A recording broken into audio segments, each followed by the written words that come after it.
இயேசுவிடமிருந்து மதிப்பீடுகளை கற்றுக்கொள்வோம் என்பதை உங்களோடு பகிர்ந்து கொள்ள விரும்புகிறேன். இயேசு ஒரு செய்தியை சொல்கிறார், பலி ஒப்பு கொடுப்பது என்பதே ஒரு மிகச்சிறந்த மதிப்பீடு, விழுமியம். அதே போல் இரக்கம் என்பது இன்னொரு மிகச்சிறந்த விழுமியம், மதிப்பீடு.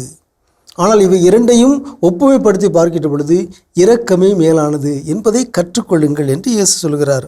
மத்திய நற்செய்தி 9:13 நாம் வாசிக்கிறோம், பலியை அல்ல இரக்கத்தையே விரும்புகிறேன் என்பதன் கருத்தை நீங்கள் போய் கற்றுக்கொள்ளுங்கள்.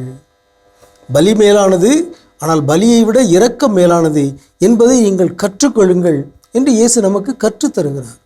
இயேசுவின் ஆளுமையிலிருந்து நாம் பலவற்றை கற்றுக்கொள்ள வேண்டும். அவற்றில் ஒன்று நம் வாழ்வின் மதிப்பீடுகளை ஒப்புமைப்படுத்துவது, வரிசைப்படுத்துவது, அவற்றில் எவையெல்லாம் மேலானவை, எவையெல்லாம் மிக உயர்ந்தவை என்பதை நாம் ஒப்புமைப்படுத்தி பார்க்க வேண்டும் என்பதும் ஒன்று.